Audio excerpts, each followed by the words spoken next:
और चलिए इसी बीच रुख करेंगे एक बड़ी खबर का। सीएम मनोहर लाल ने दिवाली की बधाई दी है प्रदेशवासियों को। कोरोना काल में अपना ख्याल रखें, ये कहना है सीएम का। और साथ ही साथ उन्होंने मिट्टी के दिए जलाने की अपील लोगों से की है। मिट्टी के दिए से दिवाली मनाएं, पटाखे ना जलाएं, वातावरण को प्रदूषण मुक्त बनाएं, ये कहना है सीएम का। दिवाली की सबको हार्दिक बधाई।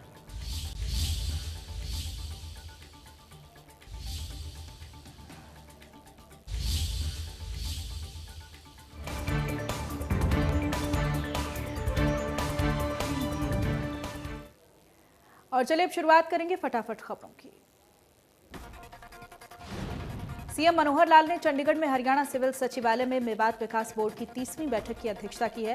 बैठक में मुख्यमंत्री ने कहा है कि जब तक मेवात कैडर में नियमित अध्यापकों की भर्ती पूरी नहीं की जाती, तब तक सेवानिवृत्त अध्यापकों के साथ साथ सक्षम पोर्टल पर शिक्षित युवाओं का पंजीकरण करवाकर उनसे अध्यापन का कार्य करवाया जाए।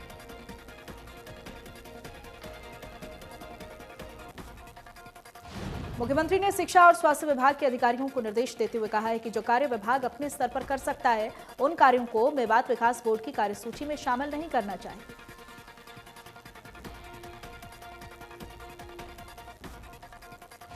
सुस्ती से जूझ रही देश की इकोनॉमी को बूस्ट देने के लिए केंद्र सरकार एक्शन मोड में नजर आ रही है। इसी के तहत वित्त मंत्री निर्मला सीतारमण ने प्रेस कॉन्फ्रेंस कर फिर से राहत दी। आत्मनिर्भर भारत रोजगार योजना के तहत 1,59,000 संस्थाओं को 83 करोड़ रुपए का लाभ दिया गया है।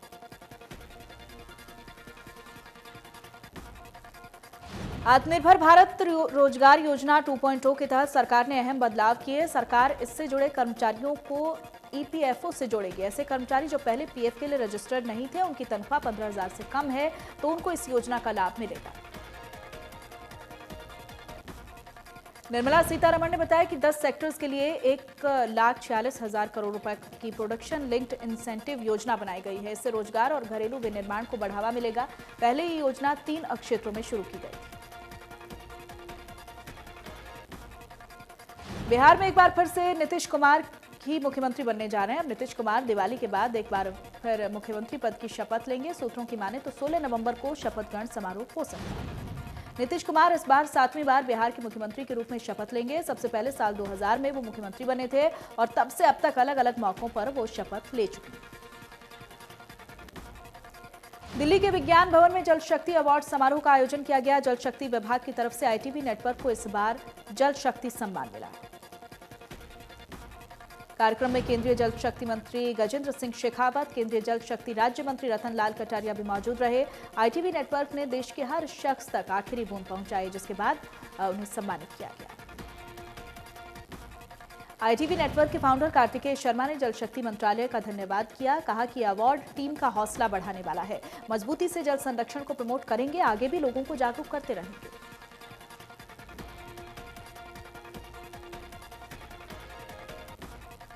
प्रधानमंत्री नरेंद्र मोदी और वियतनाम के प्रधानमंत्री न्युगेन शुआन फुक आसियान इंडिया वर्चुअल समिट की संयुक्त रूप से अध्यक्षता करेंगे। इस दौरान कई मसलों पर बातचीत होगी। दक्षिण पूर्व एशियाई देशों के आर्थिक, राजनीतिक, सुरक्षा, सामाजिक विषयों पर चर्चा के लिए हर 2 साल पर आसियान देशों का सम्मेलन होता है।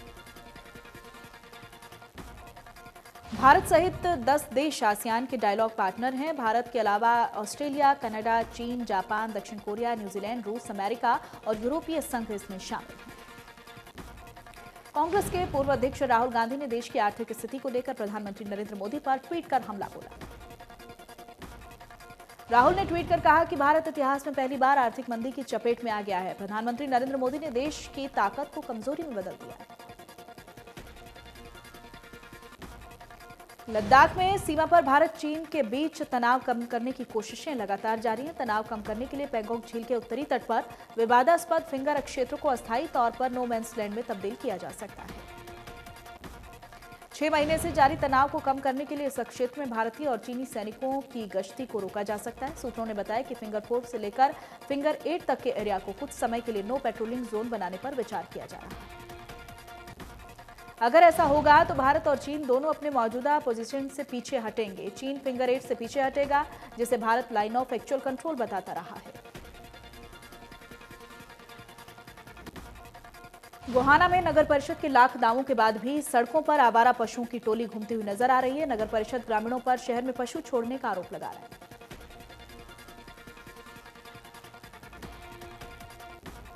नगर परिषद ईओ का कहना है कि शहर में नगर परिषद जैसे ही आवारा पशुओं को पकड़ने का अभियान शुरू करती है, वैसे ही ग्रामीण आवारा पशुओं को छोड़कर चले जाते हैं। कुंडरी हत्याकांड में तीनों आरोपी गिरफ्तार किए गए हैं। कैथल के एसपी शशांक कुमार सावन ने प्रेस कॉन्फ्रेंस कर खुलासा किया कि पुरानी रंजिश के चलते हत्या की गई थी। दिवाली से ठीक पहले दिल्ली एनसीआर में कोरोना वायरस के मामलों में तेजी और हवा की गुणवत्ता में खतरनाक गिरावट से लोगों की परेशानी बढ़ गई। लगातार बढ़ रहे प्रदूषण के कारण सांस संबंधित परेशानियों से जूझ रहे लोगों की मुश्किलें बढ़ गई हैं। कई लोग कोविड-19 से संक्रमित भी हो गए हैं। सुबह से ही पूरी दिल्ली में प्रदूषण की परत देखने को मिल रही है। दिल्ली के आईटीओ, विजय चौक, इंद्रलोक और सराय रोहिला समेत राजधानी के सभी इलाकों में खराब हवा वाली धुंध की चादर छाई दिखी। दिल्ली में पिछले 24 घंटे का औसत AQI 476 दर्ज किया गया। दिल्ली में कोरोना वायरस की बढ़ती रफ्तार को लेकर कांग्रेस नेता अजय माकन ने चिंता जाहिर की। उन्होंने दिल्ली में लॉकडाउन लागू किए जाने की मांग की। अजय माकन ने मुख्यमंत्री अरविंद केजरीवाल से अपील करते हुए कहा है कि वो फौरन दिल्ली में लॉकडाउन लागू करें। दिल्ली में स्वास्थ्य विभाग के आंकड़े बताते हैं कि 1 से 9 नवंबर तक 581 लोगों की कोरोना से मौत हो चुकी है। दिल्ली में तेजी से बढ़ते कोरोना संक्रमण के मामलों को देखते हुए दिल्ली हाईकोर्ट ने अरविंद केजरीवाल सरकार को फटकार लगाते हुए उनकी कार्यप्रणाली पर सवाल उठाए। हाल ही में सीरो सर्वे रिपोर्ट का जिक्र करते हुए कोर्ट ने कहा है कि रिपोर्ट देखने से लगता है कि दिल्ली में हर 4 में से 1 शख्स कोरोना से संक्रमित है और हर घर में कोई ना कोई कोरोना महामारी की चपेट में आ चुका है। कोर्ट ने कहा कि दिल्ली में कोरोना ने इतना भयानक रूप ले लिया है, इसके बावजूद दिल्ली सरकार ने अभी तक कोई उचित कदम क्यों नहीं उठाए और कोरोना पर दी गई ढील अब तक क्यों चल रही है। फरीदाबाद के चर्चित निकिता हत्याकांड मामले में अब सुनवाई फास्ट ट्रैक कोर्ट में होगी। निकिता हत्याकांड की सुनवाई को फास्ट ट्रैक कोर्ट में मंजूरी मिल गई है, जहां रोज सुनवाई होगी। निकिता के पिता ने संतुष्टि जाहिर करते हुए कहा है कि उन्हें उम्मीद है कि उनकी बेटी को जल्द न्याय मिलेगा। उन्होंने आरोपियों के लिए कड़ी से कड़ी सजा की मांग की है ताकि फिर से ऐसी वारदात ना हो। निकिता के पिता ने अपील की है कि सरकार और विपक्ष मिलकर बेटियों की सुरक्षा के लिए कड़े से कड़ा कानून बनाए ताकि बेटियां सुरक्षित रहें।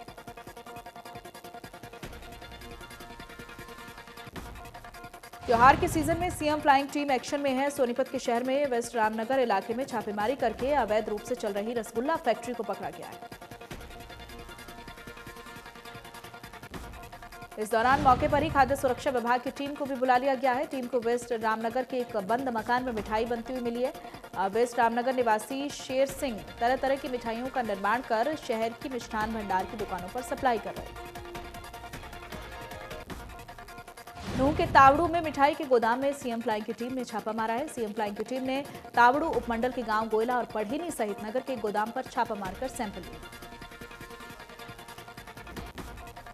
विभाग को सूचना मिली थी कि तावड़ू के गांव गोयला, पढ़ेनी और नगर के एक दुकानदार के गोदाम पर मिलावटी मिठाई बनाकर बाजारों में भेजी जा रही है। करनाल में हुए 2 अलग अलग सड़क हादसों में 2 की मौत हो गई है। जुंडला कस्बा के रहने वाले युवक की बाइक को ट्रक ने टक्कर मार दी। दूसरा हादसा सेक्टर 7 में हुआ है, जहां कैंटर चालक को ट्रॉला ने टक्कर मार दी और उसकी मौत हो गई। पानीपत में तेज रफ्तार कार ने 5 साल की मासूम बच्ची को जोरदार टक्कर मार दी। कार की टक्कर के बाद मौके पर ही मासूम की मौत हो गई। हर्षिता की मौत के बाद परिजनों ने कहा कि ब्रेकर न होने की वजह से वहां रोजाना एक्सीडेंट होते रहते हैं। सड़क पर ब्रेकर बनाने को लेकर स्थानीय लोग कई बार मांग कर चुके हैं। घटना की सूचना मिलते ही पुलिस ने मासूम का पोस्टमार्टम करवाकर शव परिजनों को सौंप दिया है और अज्ञात वाहन चालक के खिलाफ मामला दर्ज कर चालक की तलाश शुरू कर दी है। हरियाणा पर्यटन निगम के चेयरमैन रणधीर गोलन ने पुंडरी के लोक निर्माण विभाग के विश्राम गृह परिसर में खुला दरबार लगाकर हल्के के लोगों की समस्याएं सुनी।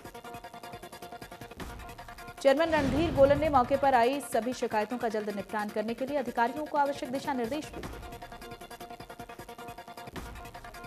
नूंह जिले में पानी की किल्लत को लेकर संघेल गांव को प्रणब मुखर्जी फाउंडेशन की तरफ से वाटर एटीएम की सौगात दी गई।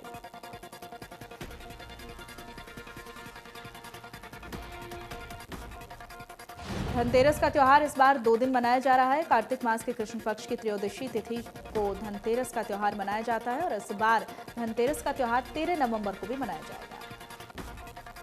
धनतेरस का दिन खरीदारी के लिए बहुत शुभ माना जाता है। सोना, चांदी और पीतल के बर्तन खरीदने के साथ ही इस दिन झाड़ू खरीदने की भी परंपरा है। दीपावली त्योहार से पहले बाजारों में रौनक बढ़ गई है। फरीदाबाद के बाजारों में दीपावली की खरीदारी को लेकर दुकानें सज गई हैं। खरीदारी करने के लिए ग्राहकों का पहुंचना भी शुरू हो गया है। बाजारों में हर साल के मुताबिक दीपावली पर होने वाली खरीदारी में इस बार कमी आई है। दुकानदारों का कहना है कि पिछले साल के मुताबिक इस बार ग्राहक खरीदारी कम कर रहे हैं। धनतेरस पर बर्तनों की खरीदारी के लिए भी दुकानें सज चुकी हैं, लेकिन अभी ग्राहक नदारद दिखाई दे रहे हैं।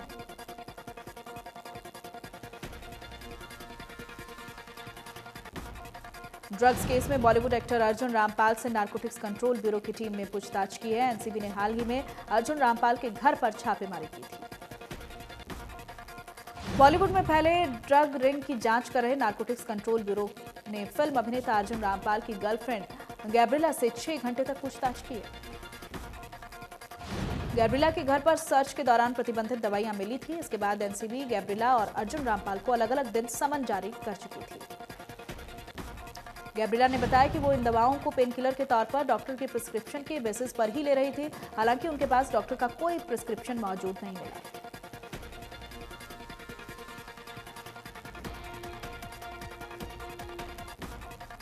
जननायक जनता पार्टी के राष्ट्रीय अध्यक्ष डॉक्टर अजय सिंह चौटाला ने बड़ौदा उपचुनाव में गठबंधन सरकार को मिली हार पर प्रतिक्रिया देते हुए कहा कि चुनाव में हार का ठीकरा एक दूसरे पर फोड़ने की बजाय गठबंधन को हार की समीक्षा करनी चाहिए। अजय चौटाला ने कहा कि 20 विधायकों से 1 विधायक तक सिमट कर रहने वाली इनेलो धरातल पर शून्य हो गई। पानीपत के अमर भवन चौक पर उस वक्त हड़कंप मच गया जब चौक पर स्थित एक पर्दे के शोरूम में भयंकर आग लगी। स्थानीय लोगों और शोरूम के मालिक के मुताबिक आग की सूचना देने के बाद फायर ब्रिगेड की गाड़ियां करीब 1.5 घंटा लेट पहुंची। भवानीखेड़ा की अनाज मंडी में कृषि विभाग ने जिला स्तरीय किसान मेले का आयोजन किया है, जिसमें जिले भर से सैकड़ों किसानों ने भाग लिया है। मेले में विभाग द्वारा किसानों को पर्यावरण संरक्षण को लेकर पराली न जलाने के लिए जागरूक किया गया है।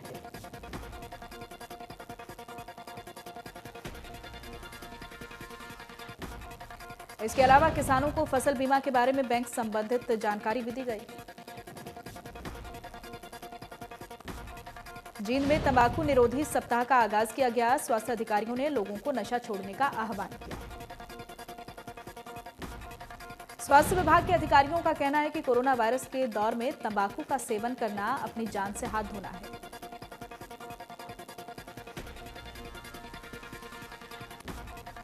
जींद में कोरोना संक्रमण काल में धनतेरस पर बाजारों में रौनक एक बार फिर से लौटी है। लोगों ने सोना, चांदी, बर्तनों और आभूषणों की जमकर खरीदारी की है। अंबाला के सीएमओ कुलदीप सिंह ने अंबाला शहर के सामान्य अस्पताल के 220 कर्मचारियों को सम्मानित किया है और कर्मचारियों का हौसला बढ़ाया। अंबाला शहर के सिविल अस्पताल को कायाकल्प सम्मान के तहत 50 लाख रुपए का सम्मान भी मिला है, जिसका श्रेय सीएमओ ने अस्पताल कर्मियों को दिया है। एडीसी ने बताया कि जिन लोगों के ड्रॉ निकाले गए हैं उन्हें हाईकोर्ट और एनजीटी के नियमों का पालन करना होगा।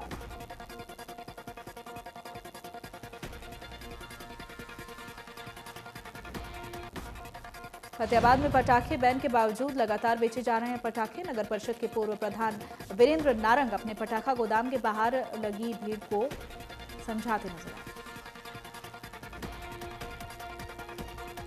कैथल में ना पटाखों की खरीद होगी और ना ही जलाए जाएंगे। अगर कोई भी पटाखा जलाता है या बेचता या खरीदता पकड़ा जाता है तो नियमानुसार उस पर कार्रवाई की जाएगी। कैथल के सीटीएम ने कहा है कि एनसीआर से लगते 14 जिले और जहां पर प्रदूषण का स्तर काफी खराब है वहां भी सरकार ने विशेष रूप से पटाखे चलाने पर रोक लगा दी। टोहाना की अतिरिक्त अनाज मंडी में गेट पास काटने के नाम पर रिश्वत मांगने के आरोपों में घिरे अधिकारी और कर्मचारियों की जांच के लिए सरकार ने फिजिकल वेरिफिकेशन के आदेश जारी किए। मामले में जिन 2 कर्मचारियों के नामजद आरोप लगाए गए हैं, दोनों कर्मचारी स्वास्थ्य खराब होने की बात कहकर अस्पताल में भर्ती हो गए हैं ताकि जांच में शामिल न हो सके। जांच कमेटी के अधिकारियों ने आरोपियों के खिलाफ कार्रवाई की बात कही है। अनाज मंडी के बाहर आढ़तियों, मिलर्स और किसानों ने मार्केटिंग बोर्ड के अधिकारियों पर गेट पास के नाम पर रिश्वत लेने के आरोप लगाए। सिरसा के गांव पनिहारी के पास एक बाइक और कैंटर में टक्कर हो गई, 2 लोगों की मौत हो गई है। दोनों मृतक पंजाब के सरदूलगढ़ के रहने वाले हैं और एक व्यक्ति यूपी के इलाहाबाद का निवासी था। सिरसा में कोरोना से आज 3 लोगों की मौत हो गई। वैदवाला और नाथुसरी गांव में कोरोना से मौतें हुई हैं। जिले में कोरोना के 98 नए केस सामने आए। नूंह में कोरोना के 13 नए केस सामने आए। अब तक 26 लोगों की कोरोना से जान भी जा चुकी है।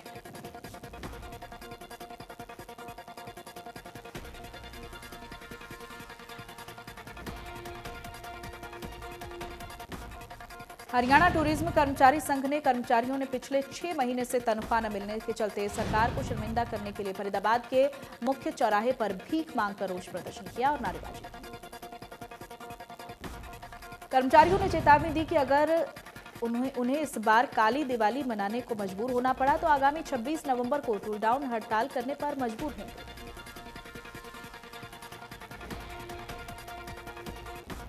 देश में 24 घंटे में 48,285 नए केस मिले हैं। 550 मरीजों की मौत हो गई। महाराष्ट्र में कोरोना से एक दिन में 125 मरीजों की मौत हो गई। तमिलनाडु में भी कोरोना से हाहाकार मचा। एक दिन में आए 2,184 नए केस। अब भी 18,000 से ज्यादा केस एक्टिव। उत्तर प्रदेश में कोरोना से लोगों का बुरा हाल। एक दिन में मिले 1,848 नए केस। राजस्थान में कोरोना के 16,000 से ज्यादा केस एक्टिव। एक दिन में 2,080 नए केस आए सामने। दिल्ली में लगातार बढ़ रहा है कोरोना का संक्रमण। 24 घंटे में सामने आए 8,593 नए केस। आंध्र प्रदेश में एक दिन में आए कोरोना के 1,732 नए केस। मरीजों का आंकड़ा हुआ 8,47,000 के पार। पूरी दुनिया में कोरोना के आंकड़े हुए 5 करोड़ 24 लाख के पार। अब तक 12,89,000 से ज्यादा मरीजों ने गंवाई जान। अमेरिका में कोरोना ने जमकर मचाई तबाही। कुल मरीजों की संख्या हुई 1 करोड़ के पार। कोरोना के मामले में पूरी दुनिया में तीसरे नंबर पर ब्राजील। अब तक 1,63,000 से ज्यादा मरीजों ने कोरोना के चलते गंवाई जान। रूस में कोरोना के मरीजों की लगातार बढ़ रही है संख्या। कुल मरीजों की संख्या हुई 18,36,000 के पार।